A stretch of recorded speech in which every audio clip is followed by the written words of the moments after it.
Welcome to a new edition of the Neon Jazz interview series with jazz guitarist Al Di Meola. So during this very trying COVID-19 quarantine world we live in, we talked about his newest 2020 CD, his sophomore homage to the Beatles, called Across the Universe. It came out on March 13th, 2020, right around when the actual live music was silenced on the planet. So he opened up about this project, the state of the world today, and hope. All that hope as we move forward here in April 2020. So please dig this interview. Well, I got to tell you, Al, one thing I'm going crazy. When this started, I was just in shock. I couldn't even listen to music for a couple of days. I was just like, it's like someone took like a frying pan to 4 parts of my skull and just cracked me. And I'm like, what am I going to do? And I'm thinking, I've spent since 2011 all this time holding up what I consider the finest people, not just artists, but people on this planet. I love jazz musicians, and I've seen a lot of walks of life. And I think the best thing that I can do in this capacity is to just talk and just to say, hey, what's up? Especially for cats that are releasing material during this time. This is an unprecedented time for human beings. And maybe in just some small way, this could be an oasis away from all of this darkness that we're dealing with, because really music does have that light that can keep, even an atheist alive. It's that spiritual binding of all of us, the language that we love. So thank you for taking a minute to talk about this. And, your album came out, I believe, on the 13th. Right. So Across the Universe, talk to me about this, not only about the album, but about what it's like to release it during this time that we're living through.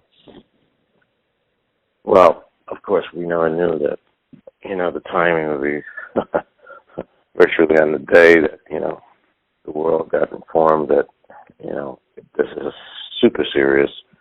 But look, it was a dream of mine to do a second one with a hell of a lot more production, which is more, I had more choices, of course, because I did it this time instead of at Abbey Road, where I didn't have my arsenal of equipment back, was it 7 or 8 years ago. Although the experience was phenomenal to be recording in the same spaces where the Beatles made those gems and with the same equipment, and it was just, I felt like I was a 5-year-old going to Disney World for the first time, and it was like that every day. And I haven't had a thrill like that as an adult on that level. So it was just wonderful. And then so many things happened after that first record that are mind-blowing, because I remember I recorded 3 pieces, but I intended to finish it in New York or at my studio in New Jersey. So that's what I did. After the 3 songs, I went back and I attempted to record. In fact, at one of the biggest studios in New York, and then we tried it in my studio. For some reason, we couldn't match the sound, because Abbey Road's was just unbelievable in terms of quality. It wasn't just because of the history of the Beatles, but they also just had a super phenomenal sound. And so then I said, oh, God, I can't use these. They're going to have to go back to Abbey Road. But before I go back to Abbey Road, I got to take the time to arrange the whole rest of the record. So I just decided to, instead of do it at home where there was a lot of stuff going on, I would rent the house out in the Hamptons. I always wanted to go to the Hamptons. I didn't know much about it, but I just, from what I knew, it was like an oasis in the summertime. So I saw this little ad in the paper for this little house, and the guy says, I normally don't rent my house, but you sound like a nice guy. But I have to tell you, your next door neighbor is kind of a famous pop guy, and you got to be kind of cool. And I said, oh, no problem. He goes, well, let me call you back to confirm. So I'm sitting in this restaurant, and he calls me back while I'm eating in this restaurant. He goes, okay, you got the house. You got the house. And I said, hey, that's pretty cool, but can you tell me who lives next door? It was Paul McCartney. And, that was my bucket list wish, so I just completely freaked. And I remember I put in my GPS, and I know the address right off the bat, and I pull up. As I'm pulling up, he's right there. Wow. His driveway, my driveway, almost adjoin, almost. And he's standing in the driveway with his wife and some friends. They're probably saying goodbye to some people. And I pull out, I go, this cannot effing be. This is unbelievable.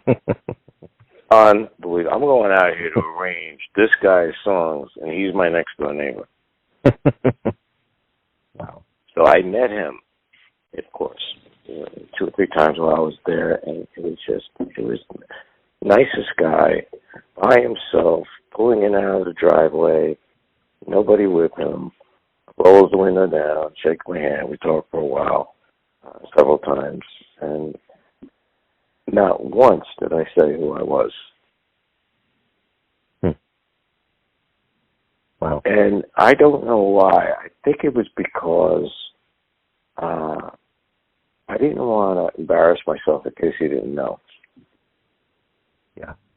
And sometimes people come up and say, I'm so-and-so, and I'm this and I do this and I'm this and that. And sometimes I go, oh, God, why does this person think that I need to know about him? Yeah. You know what I mean?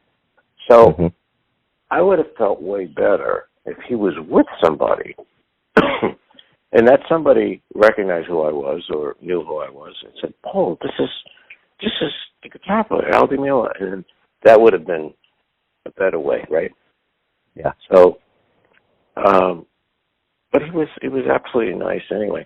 So this is when I'm out there arranging the songs, and then we see him in restaurants while we're out there and everything. And it was just, my mind was blown. So Jack Nicholson and a whole bunch of other celebrities, and then the next year I rented the house again, same period of time. He's always there at the end of August. That's his. In fact, he's probably there now because he can't go anywhere else. But yeah. If this weren't happening, he's there at the end of August. So I rented the house again, and there he is. He's there again. And this time I had the CD finished. And my wife, who was my girlfriend at the time, she said, "Why don't you write him a note, put it in the CD, and I'll take it next door and give it to him when he pulls up the driveway." I said, "Yeah, better you do it than me," because I was like a little embarrassed. Because when we arrived there that time, I was in these little purple shorts, and we were pulling up, and there was all these trucks out front, and loud music, coming from the backyard. I said, "Oh, my God, they're filming a video. Oh, man, I got to see what is," So I ran up the driveway. We're just arriving this time. And I ran in the backyard and didn't realize I was in the shot. So some director was screaming like from a distance, "Can I help you?" And I said, turn around to my wife. I said, "Steph, what is somebody yelling? And what did he say?" Al, don't go any further. Don't go any further. So I kept going further. And then the guy goes, "Can I help you?" And it was like from a distance. And then I turn around again, and she was my girlfriend at the time, and Stephanie goes, "Al, don't move. Always right to your right side." And I turned to the right, and there he was. He was standing right there. He goes, "Can I help you?" I said, "Oh yeah, remember me? I'm from last year." I said, "Oh yeah." He says, "Yeah, but we're filming right now." I said, "Oh Jesus, I'm really sorry. Was I in the shot?" Yeah, but we're filming right now. Was it the music that attracted you? I said, "Well, of course." But, yeah, wasn't the music that attracted me. He wanted to know. Wasn't that interesting? Yeah, that's wild. When we get back to reality and we're back at some capacity, if you're on stage, the audience is in the crowd, what revelatory notions do you hope that we get from this process of absence, that we come back and have some kind of enlightenment? What do you hope that is? Well, we're going to have a greater appreciation for life, I think. That we made it through an unbelievable storm. It's probably similar to what people have gone through with overcoming a horrible thing like cancer, or or just making it through, a health nightmare, and we're all going to be celebrating that together throughout the whole world. So when I play a concert, I think there's going to be this sense and feeling from everyone that they're so glad to be in the same room together and witness me playing again. So I think there's going to be a very emotional return for all artists. For all artists, I think the audience is going to feel that.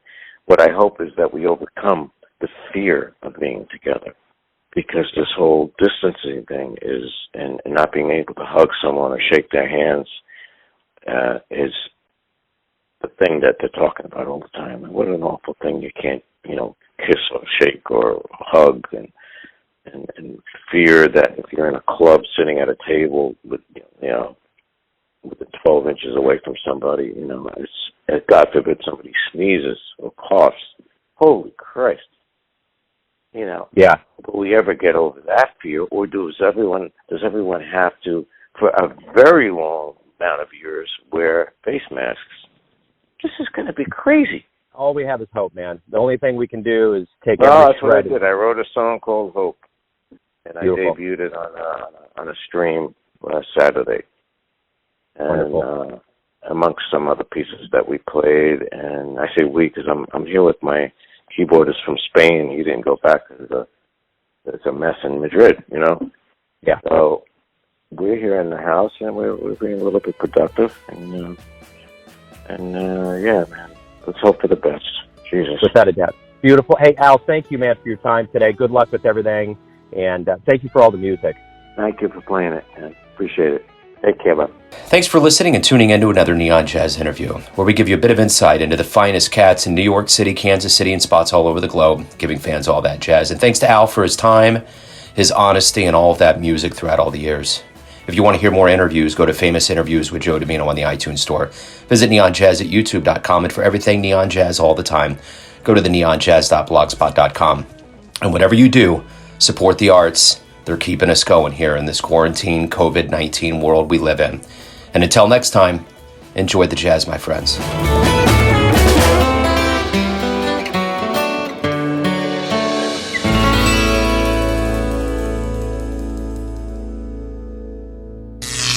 Neon Jazz.